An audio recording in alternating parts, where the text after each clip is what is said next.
New York நகரத்தை வந்து நம்ம பல கோணங்களில் பார்த்துருப்போம். உயரமான கட்டிடங்கள், பிஸியான நகரம். ஸோ இந்த மாதிரி தான் நம்ம நியூயார்க்கை பார்த்துருப்போம், கேள்விப்பட்டிருப்போம். ஆனால் நியூயார்க் நகரத்துக்குள்ள ஒரு பசுமையான ஒரு இடம் இருக்குது. ஸோ அதுக்குள்ள தான் நம்ம நின்றுட்டு இருக்கிறோம். நியூயார்க் நகரத்துக்கு மத்தியில் அமைக்கப்பட்டிருக்கிற ஒரு மிகப்பெரிய பார்க். 840 ஏக்கர் பரப்பளவில் இந்த பார்க் வச்சிருக்கிறாங்க. ஸோ இந்த பார்க்கினுடைய பெயர் சென்ட்ரல் பார்க். விண்ணை தாண்டி வருவாயா படம் பார்த்துருந்தீங்கன்னா இந்த பார்க் கேள்விப்பட்டிருப்பீங்க. ஸோ அதில் வந்து த்ரிஷாவும் தமன்னாவும் ஏன் இல்லை, த்ரிஷாவும் சிம்புவும் வந்து கிளைமேக்ஸில் வருவாங்க. ஸோ பாரதியாரும் பாரதிதாசனும் மாதிரி ஆயிடுச்சா, ரோலிங் ஆகுது. ஓகே, த்ரிஷாவும் சிம்புவும் வந்து இந்த பார்க்கில் உட்காந்து பேசிகிட்டு இருப்பாங்க. அதனால் வந்து இது சிறப்புமிக்க பார்க் கிடையாது, இது சிறப்புமிக்க பார்க்கு. அதனால தான் அவங்க இங்கே ஷூட்டிங் வச்சிருக்கிறாங்க. ஸோ சென்ட்ரல் பார்க்கினுடைய நம்ம வெஸ்ட் சைடில் இருக்கிறோம். வெஸ்ட் சைடில் வந்து இந்த மாதிரி இயற்கையான ஏரியா வந்து ரொம்ப அதிகமாக இருக்குது. இங்கே குளம்லாம் இருக்குது. அதெல்லாம் அப்படியே நடந்து போய் பார்த்துட்டு அப்படியே அந்த சைடு நோக்கி நடந்து போவோம், ஈஸ்ட் சைடு நோக்கி நடந்து போவோம். ஏதாவது முக்கியமாக ஸ்பெஷலாக இருந்ததுன்னா உங்களுக்கு காமிக்கிறேன். இதனுடைய சிறப்புகளை அப்படியே நம்ம நடந்து போயிட்டே பேசுவோம். போகலாம். நியூயார்க் சிட்டிக்கு மத்தியில் இருக்கிற இந்த சென்ட்ரல் பார்க் ஒரு செயற்கையாக உருவாக்கப்பட்ட பார்க் அப்படின்னு சொன்னால் யாருமே நம்ப மாட்டாங்க. இது பார்க்குன்னு சொன்னாவே யாருமே நம்ப மாட்டாங்க. இது ஒரு காடு அப்படின்னு தான் நம்ம சொல்லணும். நியூயார்க்கை வந்து பொதுவாக வந்து கான்கிரீட் ஜங்கிள் அப்படின்னு சொல்லுவாங்க. எங்கே பார்த்தாலும் கட்டிடங்கள், உயரமான கட்டிடங்கள், ஃபாஸ்ட் ஃபார்வர்டில் டைம் லேப்ஸில் ஓடிட்டு இருக்கிற மக்கள், இவ்வளோ பிஸியான ஒரு நகரத்துக்கு மத்தியில் அவ்வளோ அழகாக இந்த பார்க்கை வந்து பிளான் பண்ணி கட்டியிருக்கிறாங்க. இந்த பார்க்கை வந்து எங்கேருந்து பார்த்தாலும் கண்டுபிடிச்சிடலாம். நியூயார்க் சிட்டிக்கு பக்கத்தில் ஃப்ளைட் வரும்போதே தூரத்துலேருந்தே சென்ட்ரல் பார்க்கை பார்த்து கண்டுபிடிச்சிடலாம். நியூயார்க் சிட்டியில் இருக்கிற எந்த உயரமான பில்டிங் மேலே ஏறி நின்று பார்த்தாலும் சென்ட்ரல் பார்க் தெரியும். இது வந்து 1857 கட்ட ஆரம்பிச்சு 1858 இதனுடைய ஒரு பகுதியை ஓப்பன் பண்ணிட்டாங்க. அதுக்கப்புறமா கொஞ்சம் கொஞ்சமாக அதை எக்ஸ்டெண்ட் பண்ணி பக்கத்தில் இருக்கிற லேண்ட்லாம் பர்ச்சேஸ் பண்ணி அதை தொடர்ந்து டெவலப் பண்ணிட்டே இருந்தாங்க. இன்னைக்கு தேதிக்கு பார்த்தீங்க அப்படின்னா இந்த சென்ட்ரல் பார்க்கில் மட்டும் சுமார் 18,000க்கும் அதிகமான மரங்கள் இருக்குதான். பொதுவாக நகர வாழ்க்கை அப்படிங்கிறது வந்து ரொம்பவே ஸ்ட்ரெஸ் ஆனது அப்படின்னு எல்லாருக்குமே தெரியும். அதுவும் உலகத்திலேயே மிகவும் பிஸியான சிட்டி நியூயார்க் சிட்டி. இங்கே வாழ்கிற மக்கள், இங்கே சுற்றி இருக்கிற மக்கள் மென்டலாகவும் ஃபிசிக்கலாகவும் அவங்களோட ஸ்ட்ரெஸ்ஸை போக்குறதுக்கு கொஞ்சம் இங்கே வந்து ரிலாக்ஸ் பண்ணிட்டு போகிறதுக்காகவே இந்த பார்க்கை வந்து பிளான் பண்ணி கட்டியிருக்காங்க. நியூயார்க் சிட்டியினுடைய இயற்கை சமநிலையிலையும் இந்த சென்ட்ரல் பார்க்கினுடைய பங்கு நிறையவே இருக்குது அப்படின்னு சொல்கிறாங்க. ஸோ இந்த மாதிரி பல சிறப்புகள் வாய்ந்தது இந்த சென்ட்ரல் பார்க். இந்த சென்ட்ரல் பார்க்கை ஃபுல்லாக சுற்றி வர்றது இம்பாசிபிள். 840 ஏக்கர். இது வந்து சவுத்து, ஈஸ்ட், வெஸ்ட், நார்த் அப்படின்னு பிரிச்சிருக்கிறாங்க. என்னால் முடிஞ்ச வரைக்கும் நான் அப்படியே நடந்து சுற்றி வரேன். அப்படியே வேடிக்கை பார்த்துட்டே வாங்க, நான் பேசுறது கேட்டுக்கிட்டே.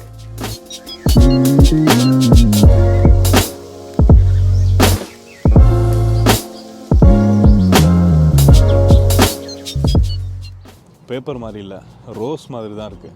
டச் பண்ணால் ஸ்மெல் பண்ணி பார்ப்போமா? ஏதோ ஒரு பூ வாசனை, என்னன்னு சொல்ல தெரியல. இதெல்லாம் செயற்கையாக உருவாக்கப்பட்ட குளங்கள். ஸோ இந்த மாதிரி எக்கச்சக்கமாக வச்சுருக்குறாங்க இந்த பார்க்குள்ளவே. அங்கங்கே சின்னதாக பெருசாக நல்லா ஆழமாக இருக்கும் போல், தெரியுதுங்களா? இந்த சைடே வந்து இந்த ஓரத்தில் பார்த்தாலே தெரியுது ஆழம். எவ்வளோ ஆழம்னு தெரியல, எங்கேயாவது போட்டிருந்தா பார்த்து சொல்கிறேன். பட் நல்லா ஆழமாக தெரியுது.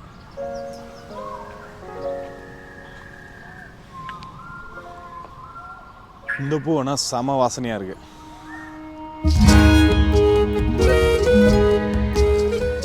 Bridge number 27. அந்த மாதிரி எத்தனை பிரிட்ஜ் இருக்குன்னு பாருங்கள் இதுக்குள்ளே, இந்த பார்க்குள்ளே. ஸோ நிறையா இருக்கும். அதனால தான் வந்து அந்த நம்பர் போட்டு வச்சுருக்குறாங்க. பிரிட்ஜ் மேலே எப்படி போகிறது, இப்படி சுற்றி போகணும் போல்.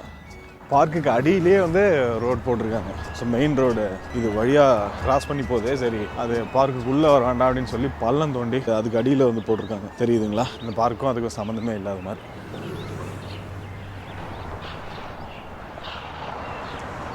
பிரிட்ஜ் வந்துட்டோம்.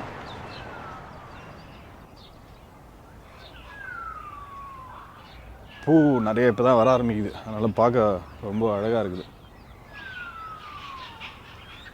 ஏப்ரல், மே, ஜூன் இந்த டைமில் வந்தால், ஏப்ரல், மே இந்த டைமில் வந்தால் இந்த மாதிரி பூ நிறையா வரும். அதுக்கப்புறம் ஜூலை, ஆகஸ்ட்டில் வந்தோம் அப்படின்னா ஃபுல்லாக பச்சையாக இருக்கும். அக்டோபர் சமயத்தில் வந்தால் கலராக இருக்கும். அதான் இலை வந்து கலர் மாறிடும். நவம்பர், டிசம்பர், ஜான், ஃபெப், மார்ச்லாம் வந்தால் ஒன்றுமே இருக்காது. அந்த மாதிரி தான் இருக்கும்.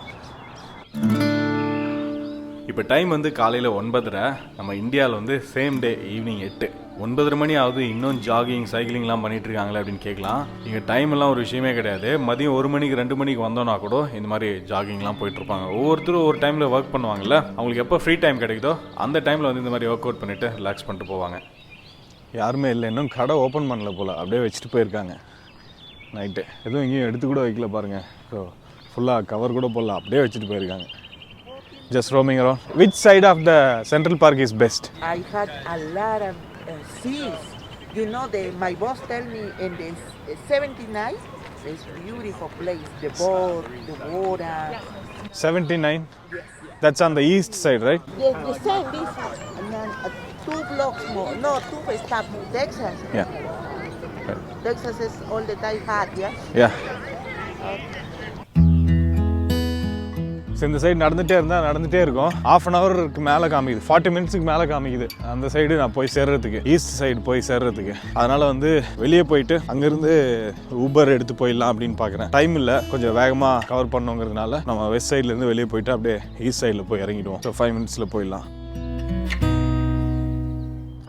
வெஸ்ட் சைடோட எக்ஸிட் வந்துட்டோம். இந்த மெயின் ரோடு தெரியுது இல்லை, கடைசியாக ஒரு முறை வெஸ்ட் சைட் பார்த்துங்க. இப்போ அப்படியே ரோடு ஒட்டி அப்படியே அந்த பார்க்கை ஒட்டி அப்படியே கொஞ்சம் தூரம் நடப்போம், ஒரு 5 மினிட்ஸ் நடப்போம். அதுக்கப்புறம் அங்கேருந்து நம்ம ஊபர் எடுத்து ஈஸ்ட் சைட் போயிடுவோம்.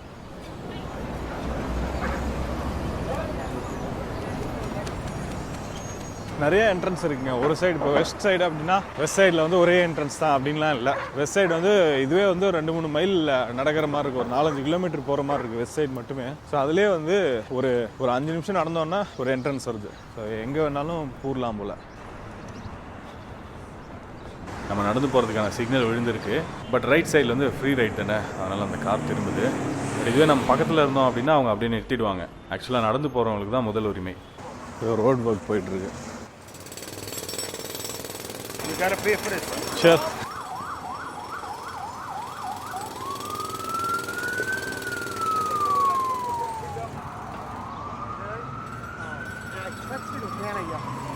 ஒரு மியூசியம் இருக்குது, த நேச்சர் ஆஃப் கலர். மியூசியம்லாம் பார்க்குற அளவுக்கு நமக்கு டைமும் இல்லை, பொறுமையும் இல்லை.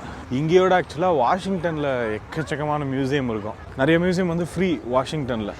வாஷிங்டன் போகிறவங்க வந்து ஃபுல்லாக அந்த ஒயிட் ஹவுஸ், கேபிட்டல் பில்டிங், அப்புறம் வரலாறு தெரிஞ்சுக்கணும்னு நினைக்கிறவங்க, பென்டகன், ஸோ இதெல்லாம் பார்க்கணுன்னு நினைக்கிறவங்க. ஸோ அதனால் அங்கே போகிறவங்க வந்து ஒரு 2-3 நாள் தங்கி இந்த மியூசியம்லாம் பார்த்துட்டு வரலாம்.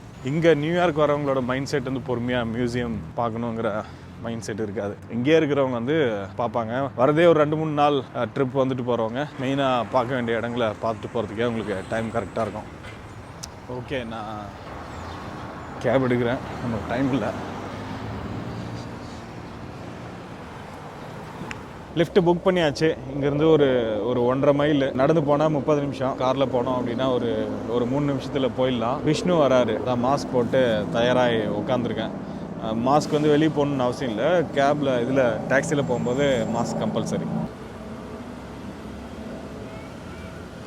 Historical society museum and library. Vishnu, Nepal. Okay, I thought. I'm from Chennai.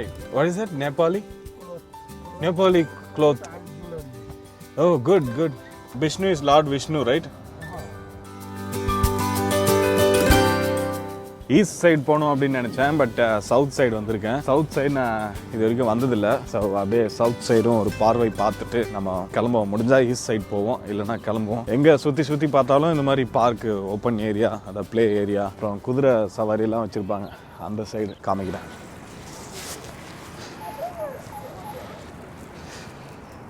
Would you like to see whole Central Park? I can give you 45 minutes ride. And our location is here. As you can see, we gotta follow this big loop over here, sir. We have 20 great places in the park, like Plaza Hotel, movie from Home Alone 2, ice skating rink, dairy house, carousel, zoo, Balto statue, summer stage, Alice in Wonderland, boathouse, restaurant. This place is gonna be your first stop. Bethesda fountains are here. You can walk around here. We got the perfect tunnel for you. Friends TV shows fountain. Maybe you know it. I'll be there for you. Goes like that. And then also you can walk around the Central Park Lake too a little bit. The price is $120. Like this. And also we have 1 hour option, like 4 stops instead of 3. It is 1 hour, $140, sir. And then the last one again, short ride. We have 15-20 minutes, but like this, sir. And our location is here. We gotta go all the way in 10 minutes in the park, 10 minutes on the street.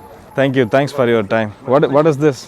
It is horse food, you know, just like oatmeal. Oatmeal. Central பார்க்கை சுற்றி குதிரை சவாரி பண்ணுறது ரொம்பவே சூப்பராக இருக்கும், ரொம்பவே ஃபேமஸ்ங்க. 1 மணி நேரத்துக்கு மேலே அதை சுற்றி காமிப்பாங்க. அவர் எக்ஸ்பிளைன் பண்ணார்ல. பட் ஒருத்தராக போனோம் அப்படின்னா ரொம்பவே எக்ஸ்பென்சிவ். $120 அப்படின்னா சுமார் 9,000 ரூபாய் நம்ம இந்திய ரூபாயின் மதிப்பில். பட் இதுவே 4 பேர் வந்தோம் அப்படின்னா ஷேர் பண்ணிக்கலாம். ஒருத்தர் 2 பேர் வந்தோம் அப்படின்னா ரொம்ப எக்ஸ்பென்சிவ். அதற்கு மாறாக வந்து நம்ம இங்கே சைக்கிள்லாம் இருக்கும், அது வந்து $15 அரை மணி நேரத்துக்கு அப்படியே எடுத்து சுற்றலாம். ஸோ ஒருத்தர் 2 பேர் வந்தால் சைக்கிள் எடுத்து சுற்றுறது நல்ல ஆப்ஷன். பட் இதுவே 4 பேர் வந்தீங்க அப்படின்னா உங்கள் பட்ஜெட் பொறுத்து நீங்கள் குதிரை சவாரி பண்ணலாம். நம்ம வந்து இன்னைக்கு குதிரை சவாரி பண்ணல. 2 காரணம். ஒன்று வந்து பட்ஜெட். நான் ஒருத்தன் தான் $120-140 கொடுக்கறது வந்து நாட் ஒர்த்து. இன்னொன்று வந்து நமக்கு டைம் இல்லை. நமக்கு வந்து 4 மணிக்கு ட்ரெயின் இருக்குது. இங்கேருந்து வாஷிங்டன் போகிற ட்ரெயின் பிடிச்சி நம்ம ஃபிலடெல்ஃபியா போகணும், அமீஷ் வில்லேஜ் இதெல்லாம் பார்க்குறதுக்கு. இதற்கிடையில் வந்து நம்ம தோசா மேனை போய் பார்க்கணும் அப்படின்னு சொல்லி பிளான் பண்ணி வச்சுருக்கேன். இப்போ நம்ம குதிரை சவாரி எடுத்தோம் அப்படின்னா தோசா மேனை பார்க்க முடியாது. ஸோ தோசா மேனா குதிரை சவாரியா அப்படின்னு பார்க்கும்போது நம்ம தோசா மேன் தான். ஸ்ட்ரைட்டாக தெரியுதுல்ல உயரமான கட்டிடங்கள், அதுதான் சென்ட்ரல் பார்க்கோட ஈஸ்ட் சைடு. ஃபஸ்ட்டு வெஸ்ட் சைடில் இறங்கணும், அதுக்கப்புறம் சவுத் சைடு வந்தோம். இப்போ சவுத் சைட்லேருந்து ஈஸ்ட் சைடு நோக்கி நடந்து போயிட்டுருக்கோம். இந்த பார்க்குக்கு வெளியே அப்படியே சுற்றி நடந்து போகிறதும் ஒரு வித்தியாசமான அனுபவம் தாங்க. ஆக்சுவலாக அப்படியே ரைட்டில் பார்த்தோம் அப்படின்னா பிஸியான நகரம், லெஃப்ட்டில் அப்படியே திரும்பி பார்த்தோம் அப்படின்னா ஒரு அடர்ந்த காடு, ஒரு டிஃப்ரெண்ட்டான எக்ஸ்பீரியன்ஸு. இன்னும் 2-3 மாதம் கழித்து வந்தோம் அப்படின்னா வந்து இன்னும் பயங்கர அடர்த்தியாக இருக்கும். இலைகள்லாம் வந்து ஃபுல்லாக வந்துருச்சு அப்படின்னா.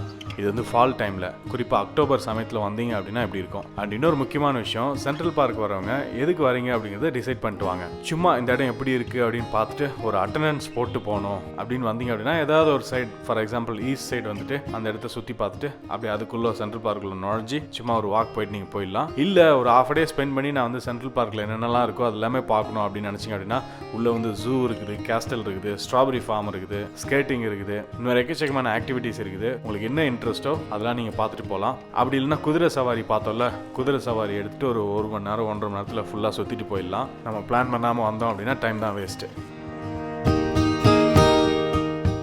ஈஸ்ட் சைடு வந்துட்டோம். பட் நான் ஏற்கனவே சொல்லியிருந்தேன்ல, ஈஸ்ட் சைடு வந்து ரொம்பவே பரபரப்பாக இருக்கும், நிறைய கடைகள்லாம் இருக்கும் அப்படின்னு சொல்லிட்டு. பட் இப்போ அந்த மாதிரிலாம் எதுவுமே இல்லை, ஆள் இடமாட்டமே பெருசாக இல்லை. பட் இன்னொரு முக்கியமான விஷயம், போன எபிசோட் பார்த்துருந்தீங்க அப்படின்னா தெரிஞ்சிருக்கும், சர்ச் எபிசோடு. சர்ச் வந்து இந்த 5th அவென்யூவில் இருக்குது. 5th அவென்யூவில் தான் வந்து சர்ச். ஆப்போசிட்டில் வந்து ராக்கஃபெல்லர் சென்டர் அப்படி நடந்து வந்தோம் அப்படின்னா ட்ரம்ப் டவர், அப்படியே வந்து சென்ட்ரல் பார்க் வந்துடலாம் அப்படின்னு சொன்னல. அது இந்த இடத்துல தான் வந்து கனெக்ட் ஆகும். ரொம்பவே பிரபலமான 5th அவென்யூ இது. ரொம்பவே அழகான கட்டிடங்கள், ரொம்பவே ஒரு பார்ஷான ஏரியா. இப்போ முன்னாடி பார்க்குற இந்த பில்டிங்கில் தான் வந்து ஆப்பிளோட ஃப்ளாக்ஷிப் ஸ்டோர், ரொம்பவே ஃபேமஸான ஆப்பிள் ஸ்டோர் இருக்குது. வழக்கமாக உள்ளே அலோவ் பண்ணுவாங்க, இப்போ யாரையும் அலோவ் பண்ணுறதில்ல. ஏதாவது பர்ச்சேஸ் பண்ணா மட்டும் முன்னாடியே அப்பாயின்மெண்ட் வாங்கிட்டு உள்ளே போகலாம், மற்றபடி யாரும் உள்ளே போக முடியாது. நிறையா எல்லாமே கன்ஸ்ட்ரக்ஷன் போய்ட்டுருக்குது. இந்த இடத்துல நிறைய கொடிகள்லாம் வச்சுருப்பாங்க. முன்னாடி பெரிய ஃபவுண்டைன் இருக்கும், ஸோ அதில் இந்தியா ஃப்ளாக்லாம் கூட வச்சுருப்பாங்க இந்த இடத்துலலாம். இன்னும் 2 மாதத்துக்கு முன்னாடி வந்திருந்தேன் அப்படின்னா ரொம்ப மோசமாக இருந்திருக்கும்னு நினைக்கிறேன் நியூயார்க் சிட்டி. இப்போ கொஞ்சம் கொஞ்சமாக அப்படியே பழைய நிலைக்கு திரும்பி வருது அப்படின்னு சொல்கிறாங்க. திரும்பி வந்துட்டு இருக்கான். சென்ட்ரல் பார்க் வீடியோ உங்களுக்கு பிடிச்சிருக்கும் அப்படின்னு நினைக்கிறேன். நம்ம வந்து வெஸ்ட் சைடு நுழைஞ்சி, அதாவது மேற்கு பகுதிக்கு நுழைஞ்சி தெற்கு பகுதிக்கு வந்து கிழக்கு பகுதியில் வந்து முடிச்சிருக்கோம். அதாவது ஈஸ்ட் சைடு வந்து முடிச்சிருக்கோம். முடிஞ்ச வரைக்கும் அப்படியே உள்ள நுழைவேன், அப்படியே அது முன்னாடி இருக்கிற இடங்களை உங்களுக்கு காமிச்சேன். ஓரளவுக்கு உங்களுக்கு சென்ட்ரல் பார்க்னா என்ன, சென்ட்ரல் பார்க் பற்றி உங்களுக்கு ஒரு ஐடியா வரணுங்கிறதுக்காக தான் சும்மா லைட்டாக கவர் பண்ணேன். ஸோ நம்ம இது பார்க்கணும் அப்படின்னா ஒரு நாள் ஃபுல்லாக பார்த்துட்டே இருக்கலாம். நிறையா இருக்குது. சொன்னால 840 ஏக்கர். ஸோ சுற்றி வந்துகிட்டே இருக்கணும். அதனால் நம்ம வந்து இந்த வீடியோவை இதோட முடிச்சுப்போம். நான் வந்து அடுத்து இங்கிருந்து நடந்து பக்கத்தில் ட்ரம்ப் டவர் இருக்குது. பிரசிடென்ட் ட்ரம்ப் இருந்தார்ல, முன்னாடி பிரசிடென்ட். ஸோ அவரோட டவர் இங்கே இருக்குது. உள்ளே அலோவ் பண்ணாங்கன்னா நான் உள்ளே போய் வீடியோ எடுக்கிறேன். அதை வந்து நீங்கள் அடுத்த எபிசோடில் பார்ப்பீங்க. அலோவ் பண்ணல அப்படின்னா வேறு ஒரு இடம் மைண்டில் வச்சுருக்கேன், அங்கே போய் நான் வீடியோ எடுக்கிறேன். இந்த வீடியோ உங்களுக்கு பிடிச்சிருந்து அப்படின்னா லைக் பண்ணுங்கள். அடுத்த வீடியோவில் நான் உங்களை சீக்கிரமாகவே பார்க்குறேன். வேட்டுக்கோ, பாய். இதான் ட்ரம்ப் டவரு. அந்த டிஃபானி அண்ட் கோன் போட்டிருக்குல்ல, அதுக்கு பக்கத்தில் இருக்கிறது தான். ஏதோ கன்ஸ்ட்ரக்ஷன்ஸ் போயிட்டு இருக்கிறதுனால சரியாக தெரியல, பக்கத்தில் போனால் தெரியும். மேலே காமிக்கிறேன் பாருங்கள், அதுதான் ட்ரம்ப் டவர். ட்ரம்ப் டவருக்கு ஜஸ்ட் ஆப்போசிட்லேயே வந்து ஒரு நகைக்கடை இருக்குது. இந்த நகைக்கடையில் நமக்கு ஒன்றும் வேலை இல்லை. அப்படியே பாருங்கள், பார்த்துட்டு அப்படியே கிளம்புவோம். இது தங்க நகையா அப்படின்னு தெரில. இங்கே பெருசாக தங்கம்லாம் யாருமே யூஸ் பண்ண மாட்டாங்க, தெரிஞ்சவங்க சொல்லுங்கள். அதான் ட்ரம்ப் டவரு. வெறிச்சோடி கிடக்குது இங்கேயுமே. அவர் பிரசிடெண்ட்டாக இருக்கும்போது பயங்கர செக்யூரிட்டி இருப்பாங்க, பாதுகாப்பு வந்து பயங்கரமாக இருக்கும். இப்போ யாருமே இல்லை. உள்ளே அலோவ் பண்ணுவாங்களா அப்படின்னு தெரில. இப்போ கோவிட் ரெஸ்ட்ரிக்ஷன்ஸ்னால தான் ஸ்டாப் பண்ணி வச்சுருக்காங்களா அப்படின்னு தெரில, பார்ப்போம்.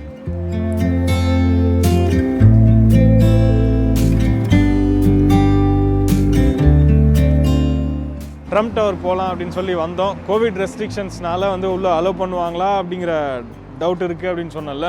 ஸோ அலோவ் பண்ணல. இங்கே ஒர்க் பண்ணுறவங்க மட்டும்தான் உள்ளே போகலாமா. ஸோ பப்ளிக் இன்னும் ஓப்பன் ஆகலை அப்படின்னு சொல்கிறாங்க. ஸோ அதனால் ட்ரம்ப் டவர் உள்ளே போய் பார்க்க முடியாது. உள்ளே வந்து ஒரு மால் மாதிரி தாங்க இருக்கும். ஸோ ட்ரம்ப் டவருக்கு உள்ளே பார்த்திங்க அப்படின்னா இப்போ இங்கே கோல்டு கோட் பார்த்தீங்களா. ஸோ உள்ளே போனால் அந்த லிஃப்ட்டு, அந்த எஸ்கலேட்ரு, அப்புறம் வந்து சைடில் இருக்கிற அந்த கம்பி எல்லாமே வந்து இந்த மாதிரி கோல்டு கலரில் தான் அடித்து வச்சுருப்பாங்க. எல்லாமே கோல்டு பிளேட்டடாக தான் இருக்கும். ஸோ அதுதான் வந்து ட்ரம்ப் டவர்னுடைய ஸ்பெஷல். மற்றபடி உள்ளே வந்து மற்ற மால்லலாம் எப்படி இருக்கும் அந்த மாதிரி தான் இருக்கும். இன்னொரு முறை வாய்ப்பு கிடச்சதுன்னா நம்ம வந்து பார்ப்போம். ஸோ ட்ரம்ப் டவர் இங்கே இருக்குது. லாஸ் வேகஸில் கூட நான் உங்களுக்கு ஹெலிகாப்டர்லேருந்து காமிச்சேன். ஸோ எங்கேயாவது ஒரு இடத்துல உங்களுக்கு நான் காமிக்கிறேன்.